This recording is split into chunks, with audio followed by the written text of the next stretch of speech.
Hello, I'm Eric Walenza, founder of IoT One, and this is the Industrial IoT Spotlight. Every episode, I interview one expert about a project that is impacting businesses today. Visit us at iot1.com to learn more, or email me to start a discussion.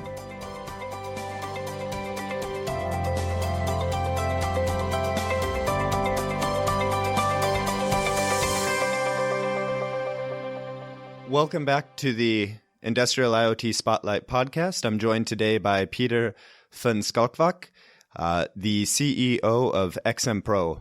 For those of you who are not familiar with the company, XMPro provides a visual model-based approach to creating industrial IoT applications. This enables subject matter experts, developers to create and deploy real-time IoT applications across a range of use cases with little or no coding, and that's important. It makes it much simpler for companies that don't have a deep core competency in coding to create IoT applications. Peter, what did I miss in your profile or in XMPro's profile that's important to note before we kick off the discussion? Thanks, Eric. Thanks for that.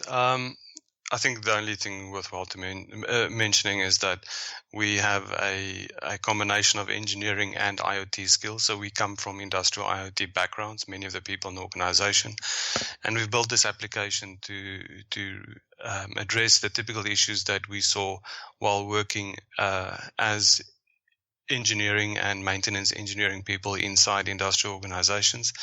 I think the one of the key things that we saw was it was really hard to connect all of these disparate real-time data sources that large organizations, and especially large industrial organizations, have to some of the analytics and some of the smarts that is available right now, and then again to the back office systems that they may already have in place, like EAM systems or asset performance management systems or things like that.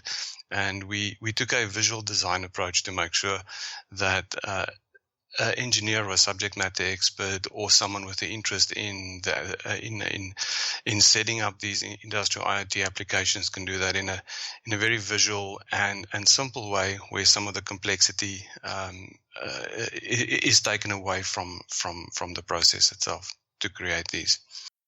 No, absolutely. I love your solution because we were discussing this actually at a German Chamber of Commerce event yesterday, which is the challenge of implementing solutions where you require both the data science and of course the industry expertise. And if you look at the companies that are approaching solutions, I would say the majority of them have a strength in one or the other.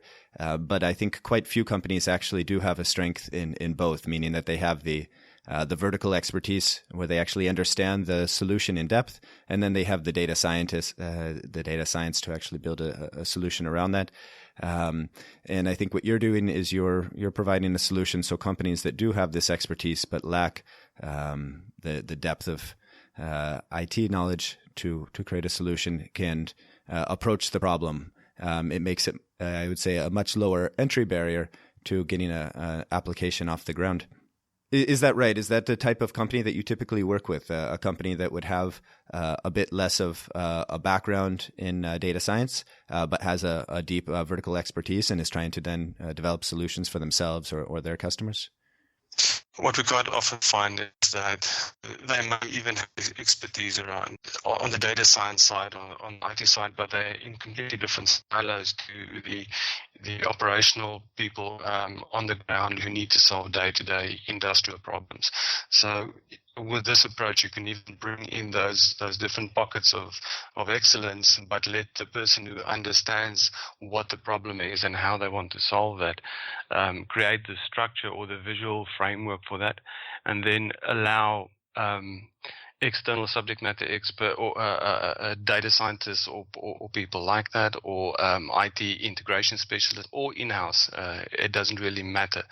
But the key is that the way that the specific business challenge, like the example that we will discuss, the way that is addressed is actually addressed by the engineers, the operational people, and then they leverage all the other resources that sit inside or outside the organization.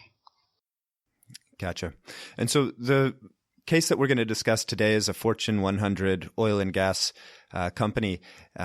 Before we jump into this case, is this typical? Are you typically working with Fortune 100, Fortune 500 companies, or do you also work broadly with more SMEs? What are you finding in terms of companies that are ready to field these types of solutions? So right now we see, first of all, we work across the broad range. What we do see is that there's a big appetite among the large organizations to really get ahead.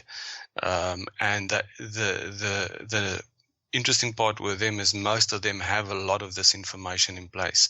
They have the classical OT systems where they already have sensors in the field and they bring a lot of data in. So we find that there's a bigger appetite there, but in terms of the market that we address, we typically focus in oil and gas, mining, energy and utilities, and manufacturing across the spectrum. Gotcha. No, that's a good point. I was talking to a company last week about market validation in China, and the key question that they had are the potential Chinese companies data ready? Meaning, are they ready to use our platform? Do they have the data streams, the IT infrastructure set up? Otherwise, they're certainly large organizations. If you're looking at Chinese utilities, energy companies, but even at this scale, many companies are not actually data ready, and there's going to be a long lead time then before they're able to use advanced analytics platform. Yes, that we see the same. So the topic again today, Fortune 100 oil and gas customer. We're not going to go into the details of the particular customer to maintain their anonymity. But to kick off, if you can give us an overview of the goal that this customer had, what challenge were they trying to solve?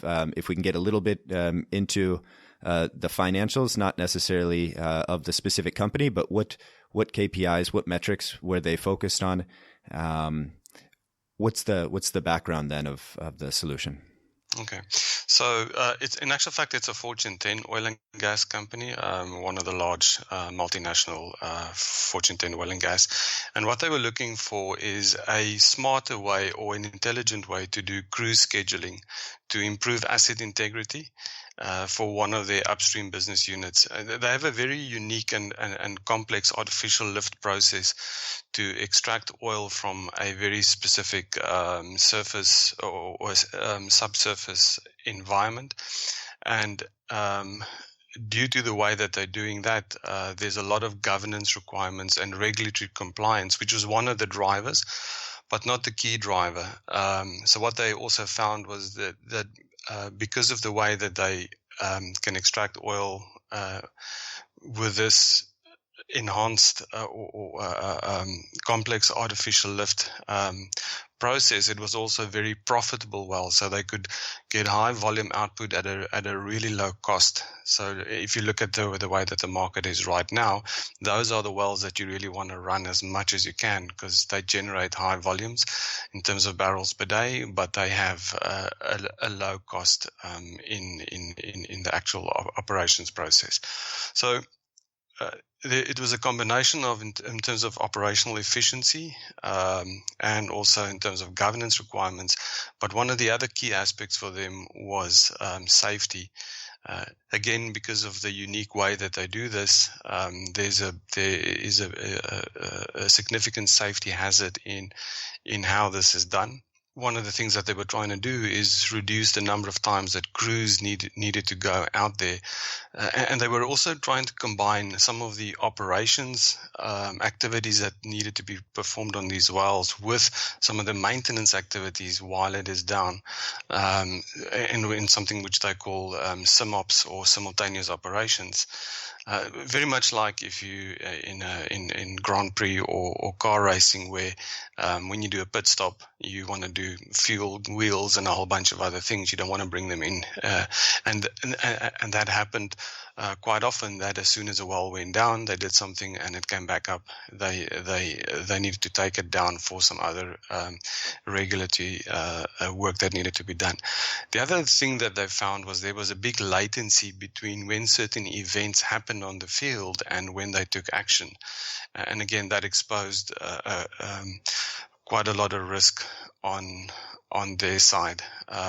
So in some of the challenges that they had in looking or addressing this was there was a big data latency between when information, it's a combination of data latency and data integrity due to the way that their decision management was set up, and sort of they relied on dashboards, but these dashboards were batch updated from a various range of different systems, and that data was quite often out of sync, and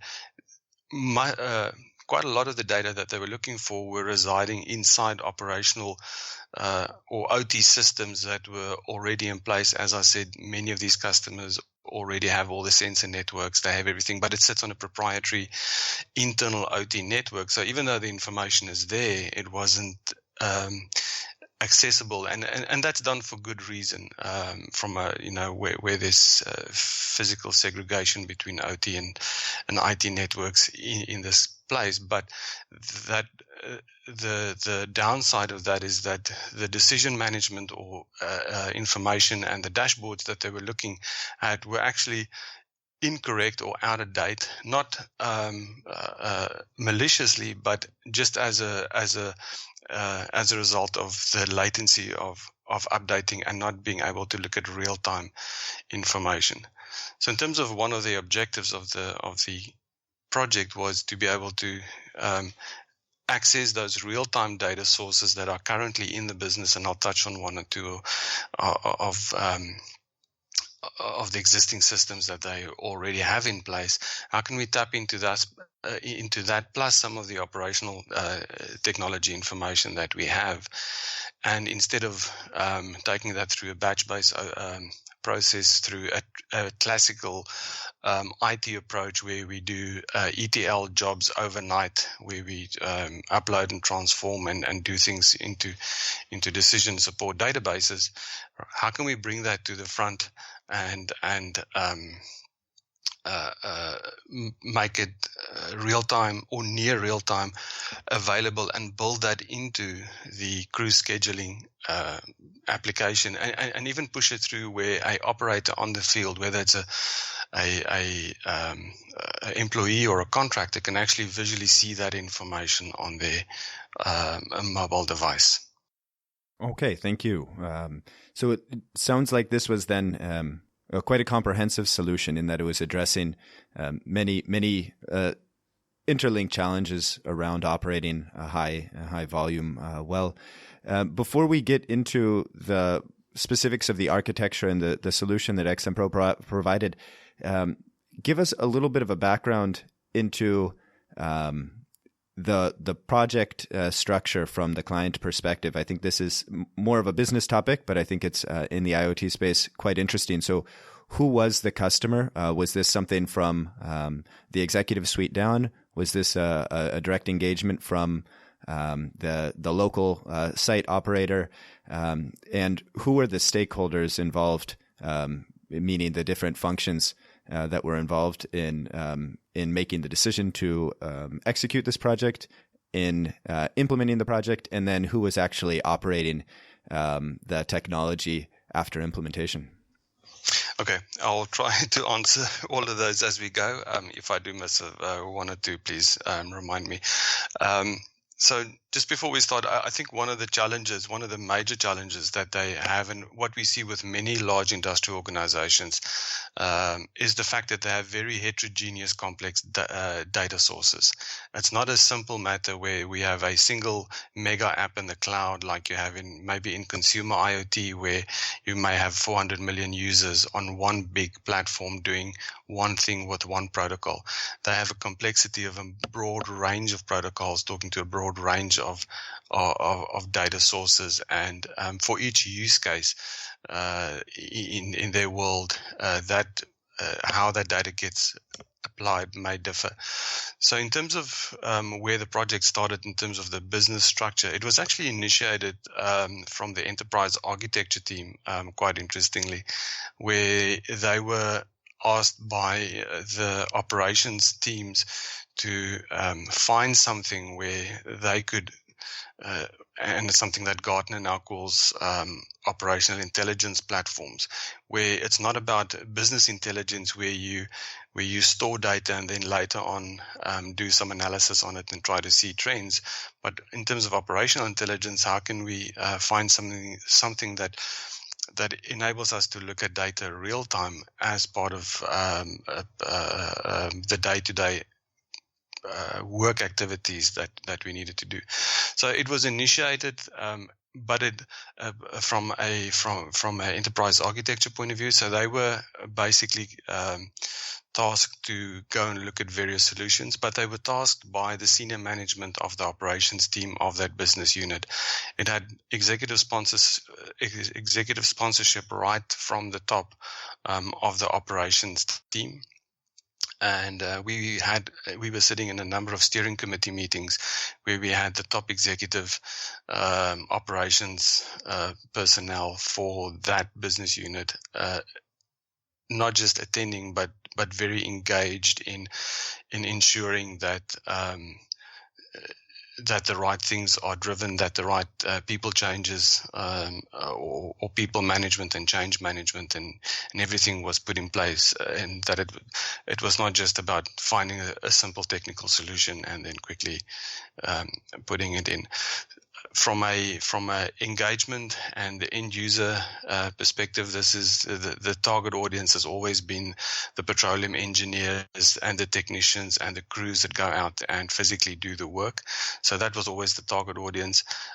Having said that, we also needed to work within the IT governance structures of a large organization like this, where they have literally tens of thousands of applications that they need to have some governance over. So it needed not just to fit from a day-to-day operations or technical capability, but it needed to fit into the overall IT enterprise architecture structure as well. So and that brought a lot of there's a high level of maturity in that organization around those things. So looking at how we talk to different systems, how security is addressed, all of that were all formal components that were addressed as part of that. So it was a very good relationship between the operations guys trying to get a system to work for them as soon as possible, versus the IT guys that needed to make sure that there's a rigor model to make sure that this is firstly a scalable, secure, and usable system once the project is done and it is handed over. Great, thank you. Yeah, no, I asked this question, and this aligns well with my experience, because my experience is that many of these projects, they're complex in nature, and that, as you said, they're not simply a technical solution plugged into an existing infrastructure, but they're involving often changes in talent makeup, changes in business processes, and coordination between multiple functions. And generally, I think somebody from the top does have to get involved in order to kind of facilitate this coordination.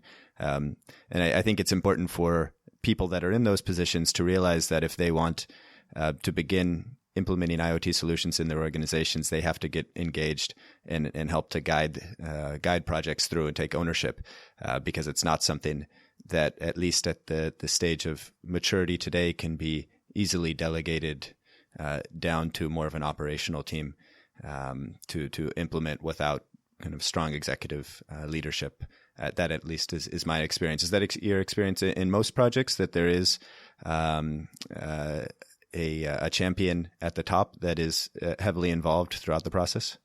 Absolutely. And I think our experience is also that on the successful projects where those champions are there, they understand that this is not an IoT project for the technology's sake, but it's that they're leveraging IoT to achieve certain business outcomes, and making sure that the executive continues to focus on, are we going to achieve our business outcomes, and are those business outcomes still realistic?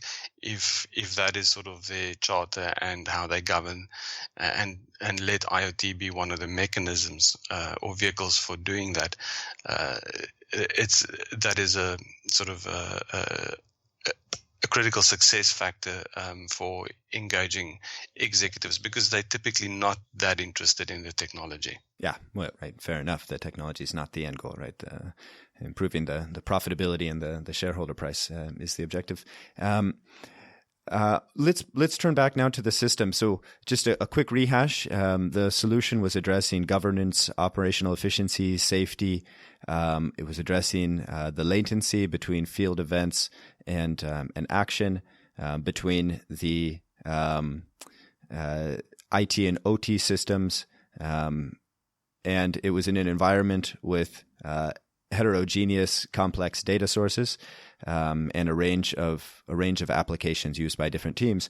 So, what did the solution that XMPro provided look like? If we can think about this in terms of maybe edge cloud enterprise, how do you present this? How can you? I think this is often a challenge in the IoT space to envision what is exactly the solution that you're providing here to address these myriad areas. I think to first start off, right now we find with most of these large organizations that they're very hesitant around cloud. There's a high level of interest, but traditionally the OT side, who has got all this hardware and information, typically resides on premise.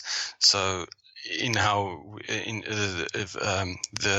first iteration of this was built on premise with a view on how certain of these components could be moved to the cloud later on.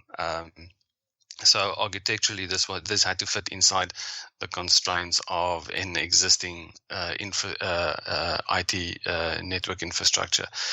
In terms of edge devices, again, looking at utilities, oil and gas, mining, it's not often that you would actually be able to access the OT systems directly onto the PLC or SCADA system. In this instance, we used the near real-time data coming off a historian system, OSI soft, quite often referred to as the PI system or plant information system, a data historian where there's a physical or there's a replicated copy on the IT side of the network, which with about a 2-second latency from the real-time one sitting on the OT side of the fence. So there's a physical segregation, and we could take the data off there. It is more than good enough for the typical applications that they're looking to provide to create. In addition, so that data needed to be contextualized with information from the enterprise asset performance management system. So from an XMPro perspective, we have two main components. The one is setting up the real-time data ingestion coming from these different data sources. We have the ability to connect to devices, but in their instance, they opted that we would rather connect to their applications that are near real time and bring the data in at that speed, and then apply some algorithms that for them is actually a key part of their IP. We were able to lock it up, if I can call it that, into an algorithm and park it inside of one of these visual blocks. So on the left-hand side of it, if you imagine a canvas where you're drawing a flow diagram, on the left-hand side we're bringing in the data that comes in from different data sources, and then we're applying sort of in the middle of the canvas, we're applying some logic to that, some algorithm. And some of these other data sources included things like Esri maps, where there's information around the location of oil drilling rigs and things like that. That was important in terms, again, of scheduling crews.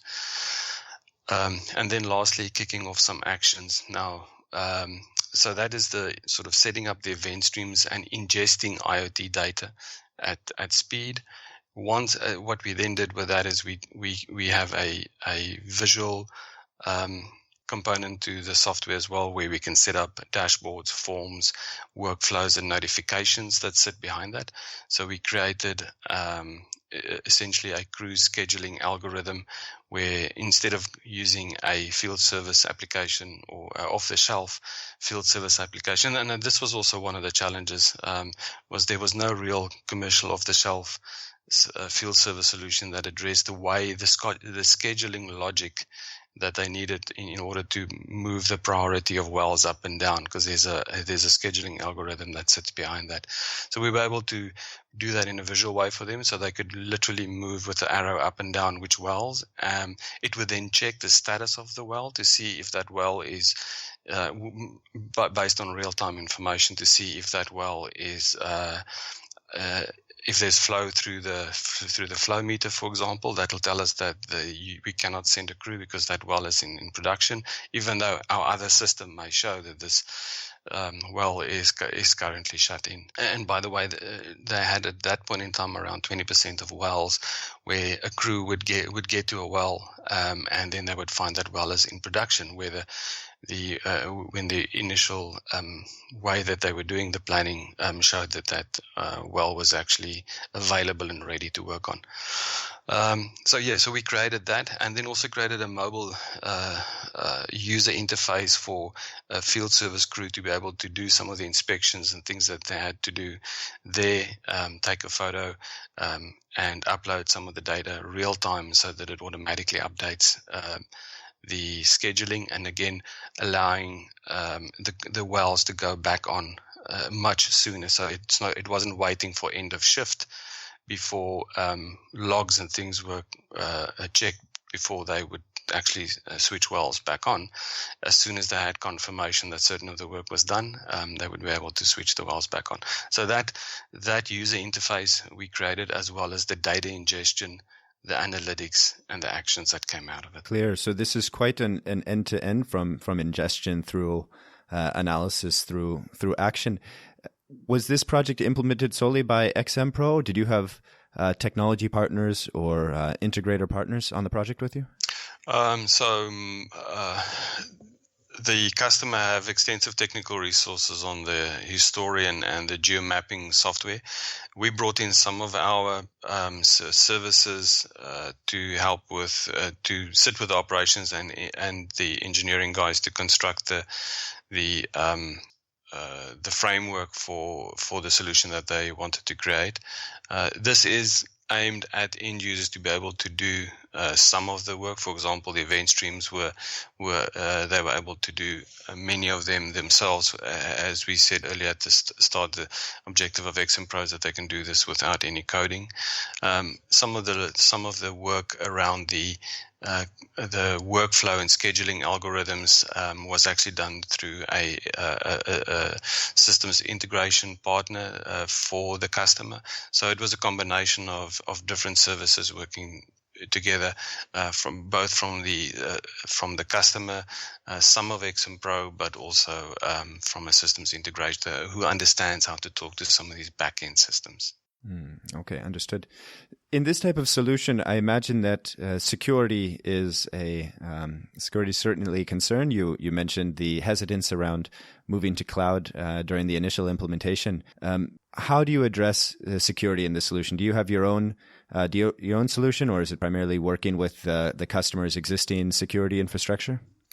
It is a combination. So we find we have built-in security mechanisms, and it really depends on whether it's on the machine-to-machine side, where we're ingesting the data and limiting for example, the ability to push actions back. There's a certain rigor model that we apply in terms of a security framework if you want to physically change state on equipment.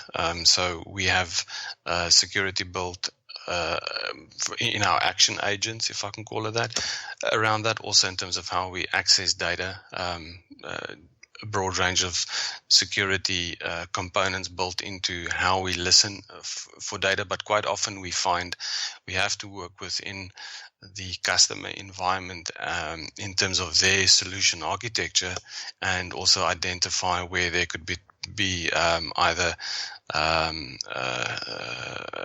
attack points or vectors or areas where it's not always malicious, but how do we also stop unintentional security breaches? Understood. And I suppose another aspect of, you could say, security, or maybe more generally data liability, is sharing data with partners, whether that's their equipment manufacturers, their service contractors. I'm not sure if this was an aspect of this particular project, but I believe in IoT implementations today, they tend to be a bit more of the intranet nature, in that the solution is focused on automating or improving business intelligence internally. And a lot of the opportunity to collaborate between organizations is restricted by the difficulty of sharing data across organizations in a meaningful way due to kind of data liability issues, the difficulty of anonymizing. Was that a component of this solution? Was there the intent to also share data or provide information through the system to your clients, partners, or equipment manufacturers? Yeah, so there was a component of that. Some of these third-party inspections that are done on the wells they are done by third parties, and we initially started off with the intention to publish some results back to these third party so that they can improve some of the things that they were doing. As we worked with IT enterprise architecture teams and understanding some of the security and data privacy things, that part of the project was actually moved to a phase 2, because there were more legal compliance that needed to be done than technical compliance, and unfortunately that was one of the elements that never realized. So for the rest, the customer owns all the information. That's all of their systems. They contract these third parties to do the inspections. They ingest the data from externally, bring it in through the system, but they don't expose it back. And I think that we're starting to see more and more of those situations where, especially in civilization scenarios, where equipment manufacturers are looking to provide services on their machines that sit with a customer. That whole data privacy thing, we're seeing more and more of that. For this project, it wasn't a big thing; it was a small part of it, but I think it's one of the elephants in the room that's going to be an interesting one to address over the next foreseeable future. All right, maybe this is a good call to action for legal compliance departments, that this is something they need to work on, because often that is the bottleneck. It's not the technical implementation, but it's the compliance implementation that is often delaying progress. Our experience with this customer is actually that their legal department just didn't know how to deal with it. It was not that they were unwilling to deal with it. There's just they haven't seen this kind of scenario before in terms of how to deal with it. Gotcha.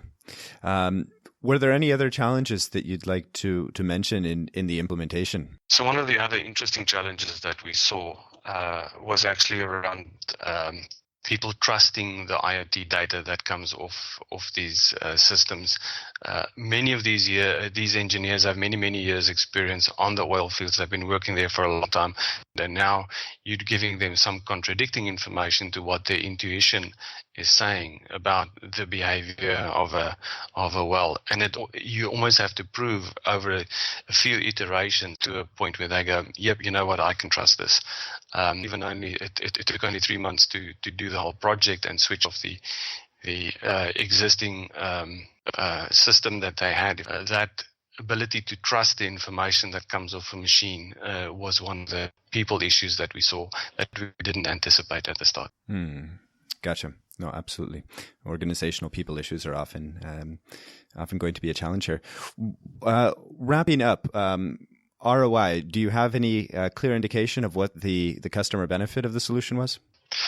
So I think the key metric for everyone and sort of the most visible is that they saved $8 million in 6 months. And the reason that we know that is they have a Six Sigma methodology. So 6 months after project go live, they have a formal look back and they have to quantify some of the benefits that they've seen. So the $8 million in 6 months was key for them. But what was actually more important, 10% reduction in field service trips, because the impact of that is safety.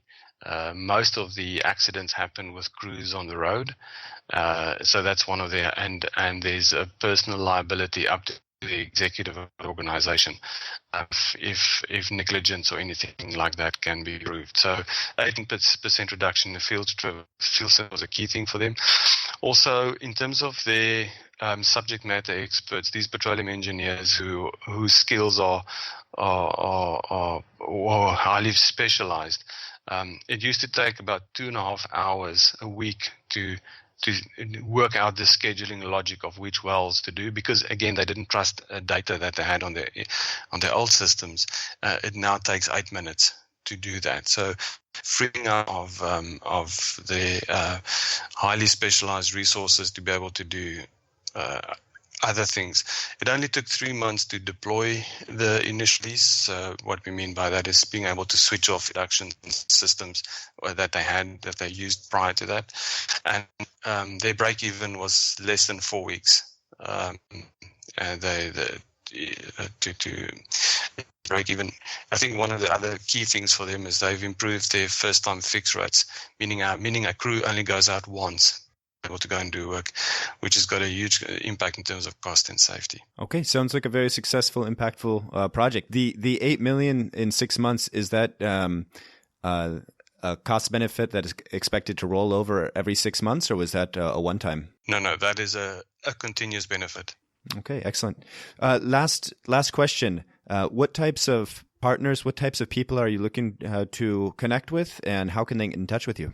As I mentioned, in terms of this project that we did, there were some systems integration partners that we leveraged to be able to do the integration to some of the back-end systems, for example, SAP or Info-EAM or IBM Maximo. So those are always partners that we find have a great fit with what we do. Also, people who come from a OT background that are now starting to find that their customers are asking them to go beyond just the automation, but how do I get the information onto the IT side of the fence? So we're looking for partners in both sides, both on OT and the IT side, and who's understanding the convergence that's happening there, and then we're always looking for customers who've got an interest in understanding how real-time information and access to data can have a big impact on their business. You can get hold of me, Pieter van Schalkwyk. The easiest is my email address. I won't give you the long surname version. I'll just give you pvs@xmpro.com. Simplest way to reach out. Okay, excellent. And then the website is www.xmpro.com. We'll put this in the show notes. Pieter, thank you so much for your time today. For me, very fascinating. I think for our listeners as well. Thank you.